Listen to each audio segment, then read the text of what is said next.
बहुत सरल था। वे पेशे से मोची थे। दिन भर जूते बनाते, पुराने जूते ठीक करते और उसी से अपना जीवन चलाते थे। उनके हाथ हमेशा चमड़े के काम में लगे रहते, लेकिन उनका मन हमेशा भगवान के चरणों में लगा रहता था। वे जूते बनाते समय भी भजन गाते रहते, प्रभु जी तुम चंदन हम पानी, जाकी अंग अंग बास समानी।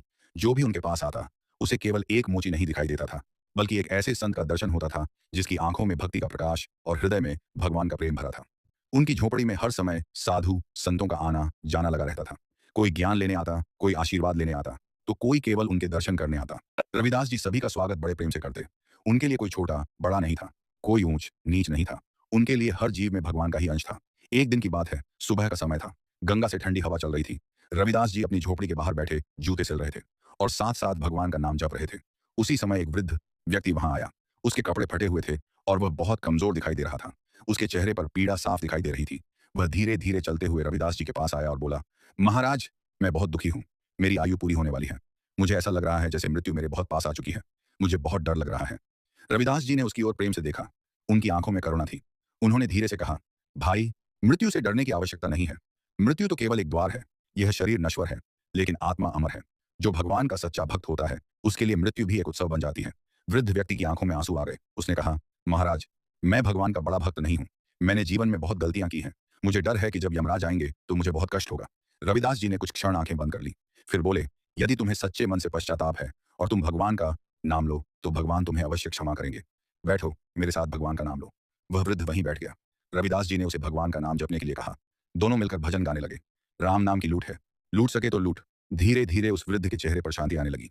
उसी समय अचानक वातावरण बदलने लगा। हवा ठंडी से भारी हो गई। आसपास का वातावरण गंभीर हो गया। ऐसा लगा जैसे किसी अदृश्य शक्ति का आगमन हो रहा हो। कुछ ही क्षणों बाद वहां एक दिव्य प्रकाश प्रकट हुआ। उस प्रकाश से एक विशाल और प्रभावशाली स्वरूप प्रकट हुआ। वह स्वयं यमराज थे। उनके साथ दो यमदूत भी थे। यमराज का स्वरूप अत्यंत तेजस्वी था। उनकी आंखों में न्याय की गंभीरता थी। उनके हाथ में दंड था और उनका वाहन भैंसा पास ही खड़ा था। यमदूत आगे बढ़े। उन्होंने उस वृद्ध की ओर देखा और बोले, तुम्हारी आयु पूरी हो चुकी है। अब तुम्हें हमारे साथ चलना होगा। वृद्ध यह सुनकर कांपने लगा। उसने डरते हुए रविदास जी की ओर देखा। रविदास जी शांत बैठे थे। उनके चेहरे पर कोई भय नहीं था। यमदूत जैसे ही उस वृद्ध की आत्मा को लेने आगे बढ़े, उसी समय रविदास जी उठकर उनके सामने खड़े हो गए। उन्होंने शांत स्वर में कहा, रुको। यमदूत रुक गए। उन्होंने आश्चर्य से रविदास जी की ओर देखा। इतिहास में बहुत कम ऐसा हुआ था कि कोई मनुष्य यमदूतों को रोकने का साहस करे। यमदूतों ने कठोर स्वर में कहा, संत, हमें मत रोको। हम धर्मराज के आदेश से आए हैं। इस व्यक्ति की आयु पूरी हो चुकी है। रविदास जी ने शांत भाव से कहा, मैं जानता हूं कि तुम अपना कर्तव्य निभा रहे हो, लेकिन यह व्यक्ति अभी भगवान का नाम ले रहा है। उसका हृदय पश्चाताप से भरा है। उसे थोड़ा समय और दो। यमदूतों ने यमराज की ओर देखा। यमराज आगे बढ़े। उन्होंने गंभीर स्वर में कहा, संत रविदास, मैं तुम्हारी भक्ति और महानता को जानता हूं, लेकिन संसार का नियम है कि जिसकी आयु पूरी हो जाती है, उसे जाना ही पड़ता है। रविदास जी मुस्कुराए। उन्होंने कहा, धर्मराज, मैं नियमों का विरोध नहीं कर रहा, लेकिन भगवान की भक्ति से बड़ा कोई नियम नहीं है। यह व्यक्ति अभी भगवान के नाम में लीन है। क्या भगवान के नाम की शक्ति इतनी कमजोर है कि वह कुछ समय भी नहीं दे सकती? यमराज कुछ क्षण मौन रहे। यह एक साधारण मनुष्य नहीं था। यह एक महान संत था, जिसकी भक्ति से स्वयं भगवान प्रसन्न थे। रविदास जी ने आगे कहा, यदि कोई व्यक्ति अंतिम क्षणों में भी सच्चे मन से भगवान का स्मरण करे, तो क्या उसे अवसर नहीं मिलना चाहिए? यमराज ने उस वृद्ध की ओर देखा। वह आंखें बंद करके रोते रोते भगवान का नाम ले रहा था। उसके चेहरे पर भय नहीं, बल्कि पश्चाताप और भक्ति थी। यमराज गंभीर हो गए, लेकिन तभी उन्होंने कहा, संत रविदास, संसार का नियम बहुत कठोर है। यदि मैं हर किसी को समय देने लगूं, तो सृष्टि का संतुलन बिगड़ जाएगा। रविदास जी ने शांत स्वर में कहा, धर्मराज, मैं हर किसी के लिए नहीं कह रहा। मैं केवल उस व्यक्ति के लिए कह रहा हूं जो सच्चे मन से भगवान के चरणों में समर्पित हो जाए। कुछ क्षणों के लिए पूरा वातावरण मौन हो गया। गंगा की हवा बह रही थी। भजन की धीमी ध्वनि अभी भी वातावरण में गूंज रही थी। और उसी मौन में संत रविदास और यमराज आमने सामने खड़े थे। यहीं से एक ऐसी अद्भुत घटना शुरू होने वाली थी जिसे देखकर स्वयं यमराज भी चकित रह गए। वह दृश्य अत्यंत अद्भुत था। एक ओर धर्मराज यमराज अपने दूतों के साथ खड़े थे और दूसरी ओर संत रविदास जी शांत और स्थिर भाव से खड़े थे। गंगा के किनारे बहती ठंडी हवा उस क्षण को और भी गंभीर बना रही थी। वह वृद्ध व्यक्ति अभी भी जमीन पर बैठा था। उसकी आंखें बंद थीं और उसके होठों पर भगवान का नाम चल रहा था। उसके चेहरे पर भय धीरे धीरे कम हो रहा था और उसकी जगह एक अनोखी शांति दिखाई देने लगी थी। यमराज ने संत रविदास जी की ओर देखा। उनके चेहरे पर गंभीरता थी, लेकिन साथ ही सम्मान भी था। उन्होंने कहा, संत रविदास, मैं जानता हूं कि आप महान भक्त हैं।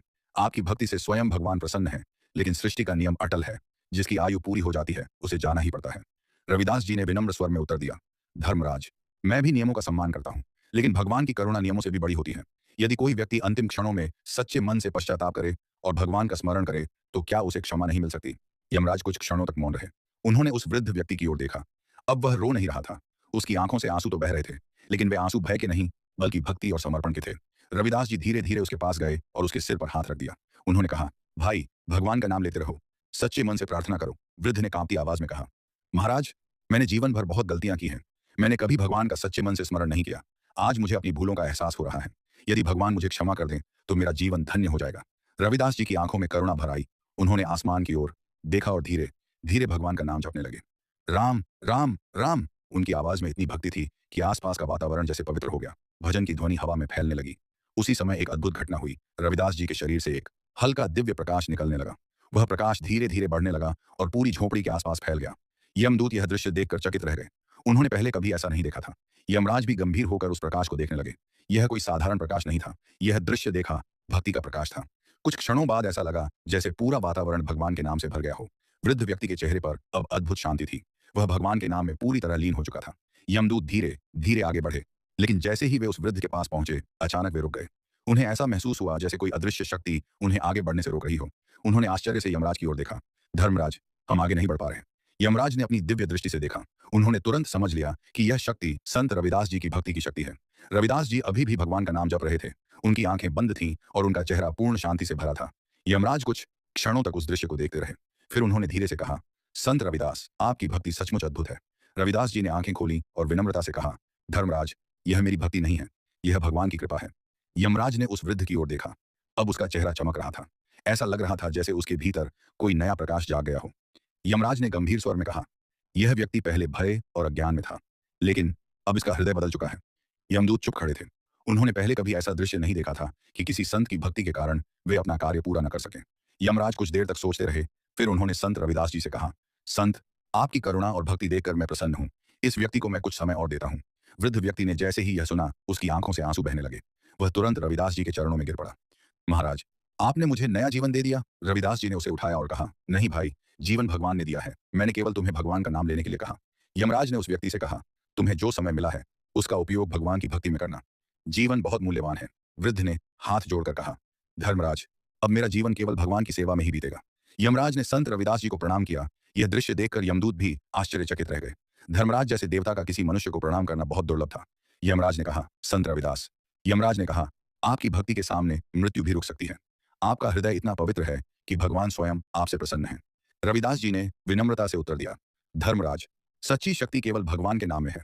जो व्यक्ति सच्चे मन से भगवान को पुकारता है, भगवान उसकी रक्षा अवश्य करते हैं। कुछ ही क्षणों बाद यमराज और उनके दूत वहां से अदृश्य हो गए। वातावरण फिर से सामान्य हो गया। गंगा की हवा फिर से बहने लगी। रविदास जी अपनी जगह पर बैठ गए और फिर से जूते सिलने लगे। लेकिन उस दिन की घटना पूरे थोड़ी वाराणसी में फैल गई। लोग आश्चर्यचकित थे कि एक संत की भक्ति के सामने स्वयं यमराज को भी रोकना पड़ा। वह वृद्ध व्यक्ति सचमुच बदल चुका था। उसने अपना बाकी जीवन भगवान की भक्ति में बिताया और संत रविदास जी पहले की तरह ही सरल और विनम्र जीवन जीते रहे। उनके लिए यह कोई चमत्कार नहीं था। उनके लिए सबसे बड़ा चमत्कार केवल एक ही था, भगवान का नाम। और यही संदेश उन्होंने दुनिया को दिया। सच्ची भक्ति में इतनी शक्ति होती है कि वह भय को मिटा सकती है, पापों को धो सकती है और मृत्यु को भी कुछ क्षणों के लिए रोक सकती है। जो व्यक्ति सच्चे मन से भगवान का स्मरण करता है, उसके जीवन में कभी अंधकार नहीं रहता। भक्ति का प्रकाश हमेशा उसके मार्ग को प्रकाशित करता रहता है।